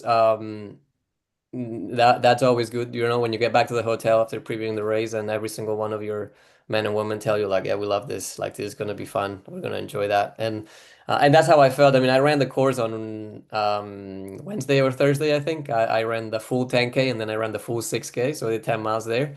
And I had a lot of fun doing it. I actually enjoyed the whole course and learn a little bit of the spots on kind of like where you can push, where you can need to be a little bit more careful. And but yeah, overall we really love the course. From a coaching perspective, were you able to navigate to get to different points to do your job? Yeah, it was not the easiest in terms of, yeah, it was not the most spectator friendly course, that's for sure. On the women's side, I was actually at the top of the hill. And then I realized I'm not really helpful there because nobody can hear me. I was surrounded by people yelling, so I was like I couldn't get my instructions across. But then I was able to like make it back all the way to the bottom of the course by the 5K mark, and that's where I was completely on my own.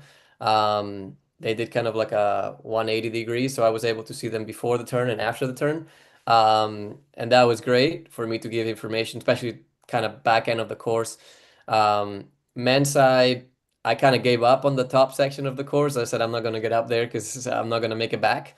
So I was more on the 4K mark, or sort of, yeah, then sprinted to the 5K mark, and then I was at the 9K mark. So from 5 to 9, I didn't see them.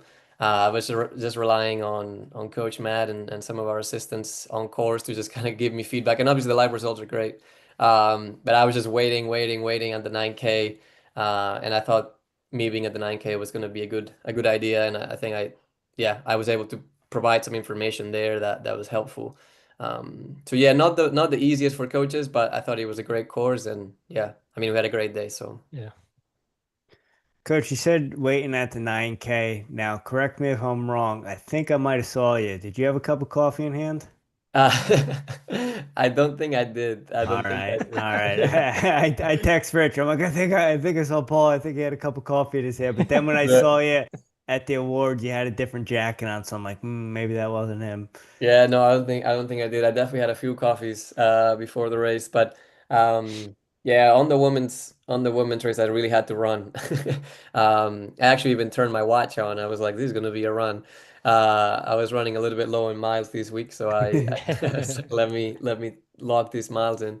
Yeah, so no coffee during the race. All right.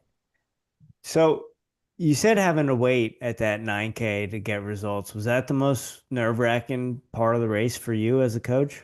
I think it was after because the men's result just didn't come. Like uh, you had the 9.3 split, which we were up by like 13 points, and then nothing. And then we were like 35, 36 minutes. Like the whole race had been over for minutes, and I was still waiting and waiting and waiting and waiting, and that was really stressful. I mean, at the 9K mark, I was like, I think we're good. Like so, as a couple of our guys were fading a little bit, but like they still look fine. I knew our number one runner was gonna get caught. Like I was not surprised when I saw that he got second. So that was fine. And but yeah, our 2 and 3 look really strong. Our fourth was really strong, and our fifth was kind of holding on just fine, and our sixth was close enough. So like I felt good at 9K. It was kind of the opposite of 2 years ago. 2 years ago, I thought we lost, so I was waiting to fully know that we lost. And then I was shocked when I saw that we won. This year it was the opposite. I was like, I think we won, but that made it even worse because I was like, if these results show the opposite, I'm really gonna be devastated. So yeah, like I really thought we had it at 9K, and at 9K I was happy. I was, I was just kind of good, and then that wait after the race was over was terrible. So lots of stress there.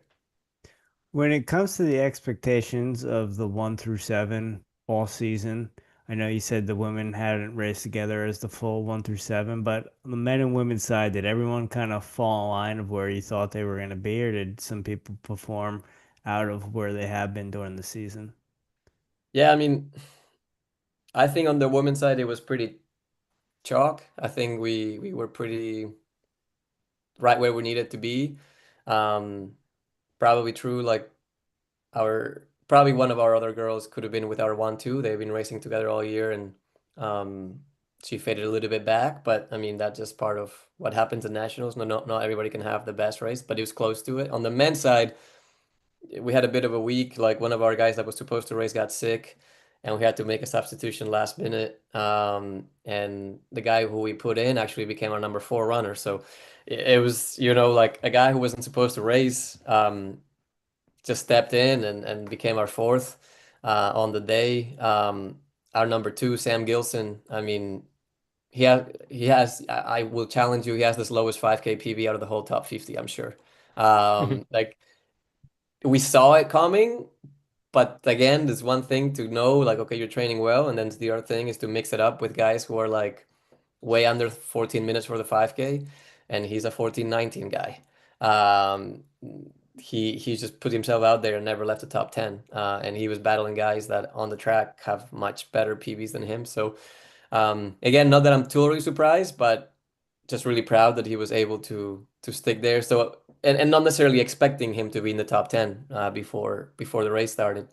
So yeah, a bit of like a couple changes in positions I think happened, but especially on the men's side. But I mean, that's why we have a team, right? Is to like, we know that everybody's gonna step up when needed, and if somebody's having a bit of an off day, like we trust the other guys to step up and cover those spots.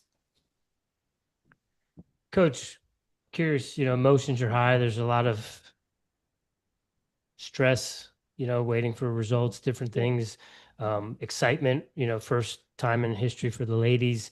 But you also have to shift gears and you move on to the next race. How do you, and you have a great support staff and everyone, Coach Matt and everyone there to help.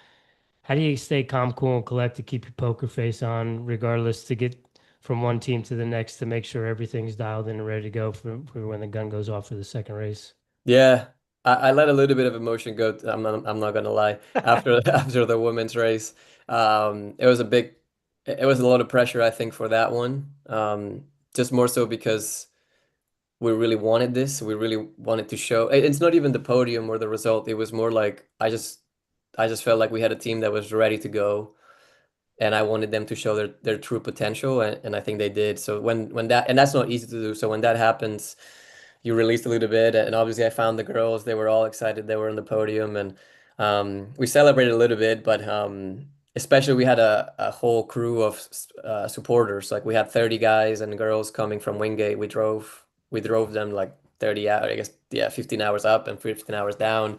So people who were in racing, and I turned to them right away. I was like, hey, job's not done, guys. Like we just got to focus on the next race and celebrate this. We'll celebrate together after the men's race for sure. And I think that was kind of like, yes, we had, and the whole staff was on the same page, like, yeah, we wanted to do really well in both races, um and not because the women did really well meant that we could just, relax. We had to move on to the next one. And it was good that the guys just were not really around for the women's race at all or celebration. They were just warming up, doing their thing, and locked into their own stuff. And that really helped because I was sort of done with the little celebration of the women way before I saw any of my guys come back from the warm up. So I was back to Coach Paul needs to like be focused on what we have ahead, and just more so calm the guys down, of just letting them know this is just another race that you just have to execute. But yeah, obviously after the men's race,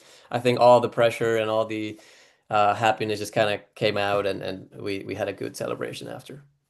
You guys get a nice steak dinner afterwards. We actually, I guess we end up finding a Buffalo Wild Wings. I guess that did the job. But yeah, no, we had a good afternoon for sure. Nice. You mentioned the ladies are pretty young. What about the gentlemen? We have more guys graduating. I think we graduate 3 of our 7. So I mean, still decent amount coming back. Yeah, 1, 3, 7 at nationals will be graduating. We return 2, 4, 5, and 6. Actually, no, number 6 is also graduating. So we actually graduate 4, we return 3. But we feel really good. Just, I mean, last year we graduated 6 out of the 7. You know, this year's team had 1 guy from last year's second place and 0 guys from 2 years ago national championship. So we feel confident in our system, and that was a big part of this whole season, of proving that Wingate's not a team, it's a program. And I feel like the guys really made their, like, they just really believed in that, of like, this is not about, you know, whatever, Tituan, Ricardo, and so on, that did an amazing job. And that was just the team that did really well. It was just, this is about us as a Wingate. This is a program that produces champions and produces winners, regardless of what your name is. And I feel like they took ownership on that. So I feel really confident in that we'll be able to reload next year. Obviously recruiting is a big part, but I just feel like we already have them in-house, the replacements, just like we did last year. Like, you know, our number 3, I guess our number 1 this year was the only returner from last year's team, but like everybody else, except 2 guys. So we only had 2 new guys on the team this year. Everybody else was already here. They just weren't part of the top 7. So we just feel really good about the people that we have waiting for their opportunity already. And I'm excited to see what they can do next year. Coach, you mentioned that program. We talked to you guys after track last year, after getting on the podium. Another title in cross country, women bringing home some gold. Do you guys feel like you're where you need to be as a program? I think so. I mean, you're gonna talk to Jerry Baltes now, right? It's a long way to get to where he's at, and the history that Grand Valley has, and same thing for Adams. You know, like, we just have so much respect for those programs that have been established for years. I mean, Jerry's won, what, 15 regional championships in a row, I think. Maybe that's, you know, yeah. I mean, we've done well. We've won 5, but just to put it in perspective, he's done 3 times in what we've done, you know. And same thing with national titles. He has a bunch, and we're still, especially on the women's side, still trying to get our first. So I mean, we have a lot of respect for those programs, but we do feel like we're slowly getting into that conversation of, when you think about Division 2 distance running. I know right now that obviously Wingate is part of the conversation, but my goal is for just, no matter who is running, no matter what the names are, even if you've never heard them, you just have to assume that Wingate's going to be fighting for podiums. And that's what I want to do here. And I think slowly but surely we're getting into that conversation. Well, Coach, I know we've told you this before, but before we had you guys on, and before that national championships, we had never heard of Wingate as a school. And when we think of D2, cross country, track and field, you guys are some of the first names that come to the top of our mind. So you guys are definitely doing it. Yeah, I mean, and that's what we want to do, not because we want, you know, recognition or people like you guys thinking about us, but just as a program, I always talk to my teams, men and women, that, you know, and even recruiting, like, I can't promise that we will win every year. Like, it's just impossible.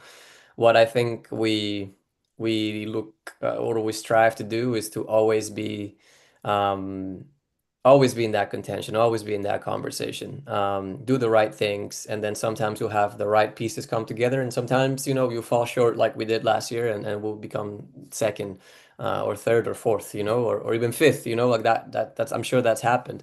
that's going to happen. But we always want to be up there, and always believe in our system and in our program, and keep recruiting people that's bought into what we want to do.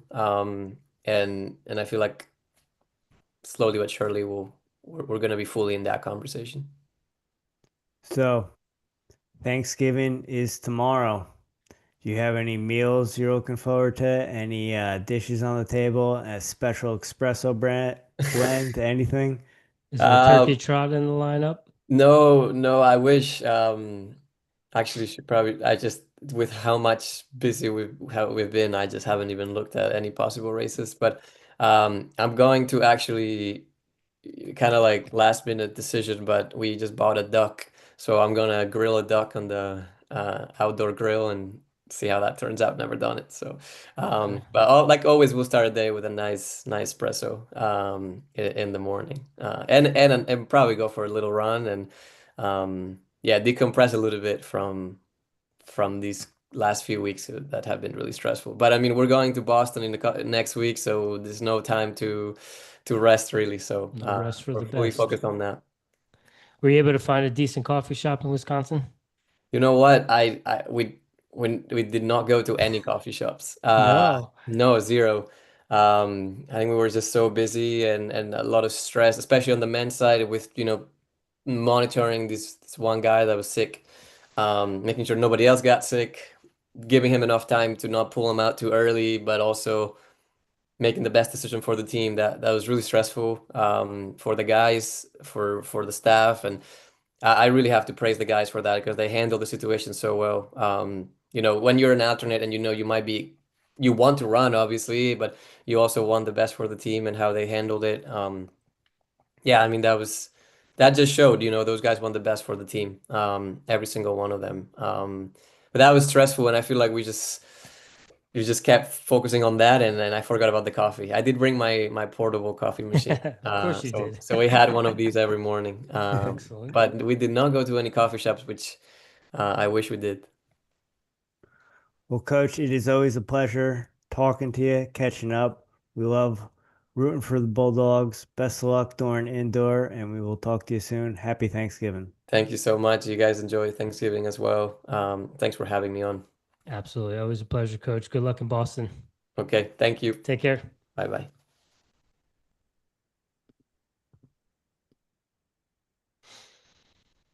Coach Baltes.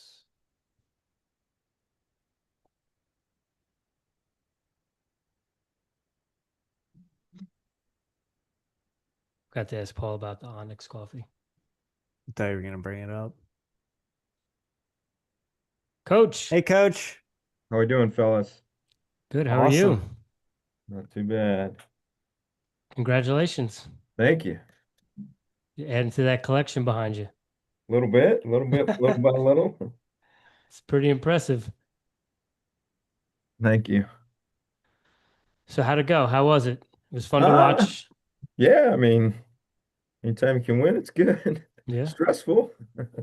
Yeah, our kids competed exceptional. We had three just incredible races. And then on the ladies' side, on our other four were solid to really good. It was close. Mine was really good. Neither team really deserved to lose or come up short. We were just fortunate to get enough done to come out on top. What were your thoughts on the course overall? Yeah, many would say it's a true cross-country course. So, you got about a 400-meter flat to start and then a 400-meter pretty good climb all the way to the top, and then it levels out for a little bit, and you come back down that hill, and the stuff in the woods, the trails are pretty uneven, rocky, rutty, rooty. So you certainly gotta be vigilant while you're racing. It's not like a golf course where you just sort of lock in on the person in front of you and roll. You really gotta stay focused on your footing and your surroundings. And the trail wasn't super wide, and the spectators were on top of the athletes, so there was a lot of variables that came into play. But we like it. We're a strength oriented team. We've usually done well on courses that are strength oriented, whether that means there's hills on it or muddiness or whatever it may be. So yeah, worked out well for us really on both sides. Our men competed very well as well. Coach, top 5 women were in the top 22. How do you build that kind of depth? Yeah, I had Coach Petey and I talked afterwards that, one, if you would have told us at the beginning of the season we were going to win a national championship, we would have said that'll be great. Not that we didn't have confidence in our kids, but we felt some of those returning teams, the West Texas A&M team, the Adams team, and what Mines had assembled, were pretty darn good. But then on top of that, to put our top 5 in the top 22, that's it's really, really good. We've had some really, really good teams over the years, and I don't think we've ever had 5 in the top 22. I haven't thought a bunch about it, but our team in 2023 that won 2 years ago, was really, really good, and our fifth was, I think, 31st or 36th. 2014 we went 1, 2, 3 up front, but then I think we were like 18th and 30 something or high 20s. So 522's top 22 is pretty good. So, Coach, this is your 8th national title.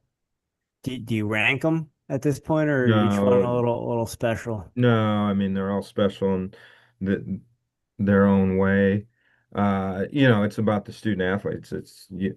Certainly I enjoy being a part of it and want to win, but this is about each team creating their own special moments and creating their experiences for a lifetime. So, they've all been great in one way, shape, or form, whether it's, the first one we won, or when you sweep going 1, 2, 3, or this one when you put 5 in the top 22. We've had teams that shouldn't have won. They weren't the best team, throughout the year. They weren't the most talented team, but they were the best team on the day because they executed well. So they're all special in their own way. Coach, as a fan, it's fun with the 1K splits updates, not only of the individual runners, but you get real time action in terms of the team race. Are you utilizing that during the race? You try, but the cell internet service wasn't great out there, so the scores were freezing pretty consistently out there. So I had one of my former assistant coaches from afar texting me updates to try to get as live updates as possible. Yeah, sure. It's more probably for our mental well-being of knowing where we're at. I mean, you certainly want to know where you're at. Back in the old days, we had to count spots, and hopefully, you had 5 different people counting 5 different teams, and hopefully get a rough idea. But at the end of the day, you just want your student athletes to compete as hard as they can, and ultimately pass as many people as they can. Over the last 1,000 meters. Our front 3 lost a couple spots, and our fifth runner Maggie O'Malley passed 6 bodies. So you could say Maggie sort of sealed the deal with us winning by 4, and she passed 6 runners over the last 1,000 meters. So she ultimately sealed the deal for us, just as her older sister did last spring on the track. So we're gonna miss the O'Malley family when they leave us. They've done some good stuff for us, but yeah, you certainly look at the live results and try to make sense of them and figure out what you might need to do or capable of doing over the last part of the race. Does that change your coaching or communication to the athletes in the race? I don't think a lot. I mean, Yeah. again, we had a game plan of getting out and getting in a good position, but not getting in over our head. And we got out pretty aggressive and not aggressive, but we got out well. And I think a few of our kids were probably hurting mid-race more than they have been throughout the year, more than we necessarily wanted them to. But it's just the position they got in. We sort of felt we had to put ourselves in a good position because the coming down the trails gets real narrow, and we didn't want to get boxed in and not be able to move. So yeah, we were hurting over the back end, and our initial focus was really over the last 2,000 meters of the course, which is still very, very challenging. There's 3 hills within the last 1,000 meters or 2,000 meters of the course. And our goal was to pass 4 to 5 each person to pass 4 or 5 bodies over that 1,000 meters, one here, one there, one there, and to try to seal the deal. So I was probably 500-600 meters out from the finish line. I knew it was close, and ultimately we just challenged our kids to try to catch that one or two bodies over the last 1,000 meters, as we had planned or set out from the get-go. And Maggie did that, and a couple others didn't. But I think also the ones that didn't really push from 4,000 to 5,000 meters probably pushed a little too aggressively too soon in that last 2K, which moved them up further in the race, which gave them I guess, whether you call it flexibility or the ability to lose a few spots and still be safe or okay. Coach, the women win, and then you got to get right ready for the men. The men had a great race. How do you kind of compartment? How do you put? Yeah, say it, Rich. I can't even mess it Yeah, up. I ruined No, it. it's just like, Yeah. I'm not even gonna try. How do you separate that? Yeah. I just did my Porky Pig for you. How do you separate that and enjoy the women, but you got to go coach the men? Yeah, I've learned over the years, you try to stay even keel, stay in that middle zone of not getting too high and not getting too low. Generally speaking, from day to day, week to week, season to season, it's certainly an emotional high to come out on top in that first race. But yeah, then you got to turn the page and you tell it. We had a great crew there. We had 60 some of our team there. The rest of our team, we probably had 30 or 40 alums there. And then, of course, all the parents, we had administrators there. So we had a great fan base there. So we told our women to go celebrate with the rest of the Grand Valley crew that was there. And then we turned our attention to the guys. When we got back to the finish line and found out and the ladies were cheering and celebrating, our guys were out on their warm up. So, it gave us a little bit of time to spend with the ladies and acknowledge their accomplishment or whatnot. But then we just said, hey, go celebrate with the rest of the team, the fans and whatnot. While they're doing that. Then we turned our attention to the guys, and certainly a quick turnaround. And as challenging, of course, it is for the athletes, for these old coaches like myself, it's even a greater challenge. I tell you what, Sunday I was more sore from running around the course probably than I have been in quite a long time. So yeah, you just turn your attention and try to get my heart rate back down and ready to coach that next race. On the men's side, what really stood out to you on the performance there? Yeah, I think we are just solid. We executed a plan. The Parkside course has that big hill, and the guys hit it twice. The women only hit it once on the way up, and then the guys hit that big hill twice. And then, as I said, there's 3 other good hills in the front part of the course that the guys hit once, and then again when they're coming back to the finish. So we knew we had to be patient. In September when they hosted sort of the pre-national meet, the teams that were there went out way too aggressive. So I think they compensated, and the men's race was pretty darn controlled for the first half of the race. So that suited us pretty well. One of our guys got out just a little conservative. He was a little nervous. First 10K, first national meet, was back a little bit. He passed a lot of bodies over the second half of the race, was moving really, really fast.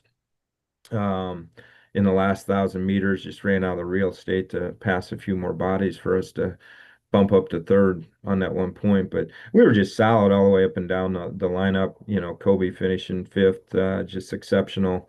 Connor Summers ran the national meet 2 years ago, didn't have a great race, was banged up last year, had a great tracks season last spring. He had a really, really good race for us. And then Baja was our third, just got out a little bit conservative, but closed well. Then Owen was solid. And then Nate Rittering, our fifth guy, he's just your Mr. Steady Eddie.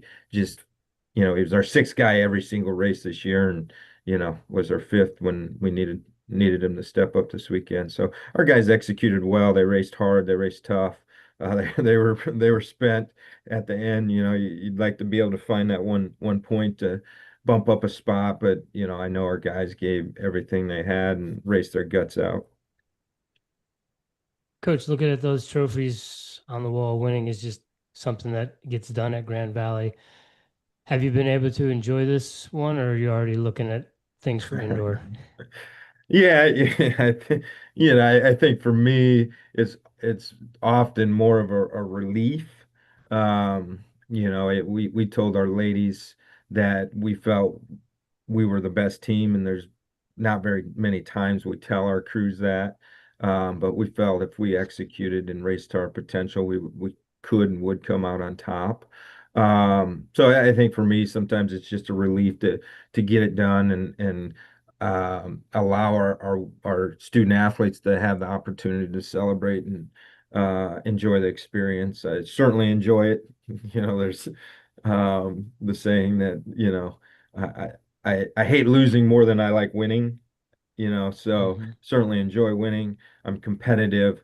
But I think we just stay focused on the process of trying to put our student athletes in the best position mentally and physically to compete at the highest level possible when the gun goes off. So, but yes, I have looked ahead to we've got our first home meet track meet next Friday. So, whether it's that aspect, we're looking ahead to next cross country season and can we do it again? That's you, you always competitive people always look for the next challenge, and I think that's what I do. That's what our staff does. I think that's what our student athletes do. Coach, I feel like I probably ask you this every time we talk, and I look at that impressive background behind you, but what keeps you hungry? The fear of losing. Um, yeah, I just, I think, as collegiate coaches, as coaches, it's a special thing we get to do um, to support these student athletes and impact their lives and hopefully give them an opportunity and experience that they'll be able to take with them forever. So I think that just knowing and knowledge that I can help, these young people achieve something that they probably didn't think they could or would achieve. I mean, you look at our 4, 5, 6, 7 women, all four walk-ons in our program when they started. Um, you know, not blue chip or big time recruits per se, people that just came in and have worked their rear ends off. One of them went to a Big Ten school last year with the expectation of making the roster and wasn't given a roster spot and transferred to us last January. So she's only been with us for a year, uh, not even a year, right? January will be a year. Um, so I think that keeps me hungry. The student athletes, not wanting to let them down. Our coaching staff works their rear end off. This isn't just me. We've got between Alan Peterson and Seamus Noonan and Andrew Highland, our support staff, Christiana in communications, our athletic training staff, Tegan and Megan. We've got this support staff that's just incredible. So I hate the fact that like when I get recognized for Coach of the Year, I'm just a small little piece of the group we have working with and for our student athletes. So our massage therapist, Mandy, got a mental support coach, and Derek Marr, Silas Decolita, Jordan Chester, Sini. We've got all these people that are here. Kara Vogel's our nutritionist. Most of them are alums that have stuck around the program. So yeah, I don't want to let people down. I think it's the biggest thing. Um, I'm gonna work my rear end off to put our kids and our program in the best position to be successful every time we toe the line. Fear is an unbelievable motivator, isn't it? Yeah. Coach, is there anything about the cross country championships that we haven't covered that you want our audience to know?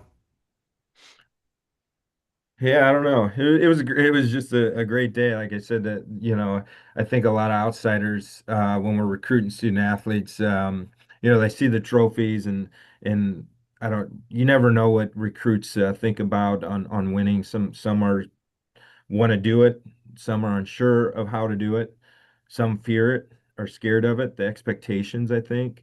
Um, and we're going to strive to win, but I think the best part of our situation and experience are the people that get to be a part of it. And if you've seen the videos from this championships or our previous championships, it's the energy and the passion and the enthusiasm that is there on the day that makes the day, not just the day, but the season, the collective efforts so special.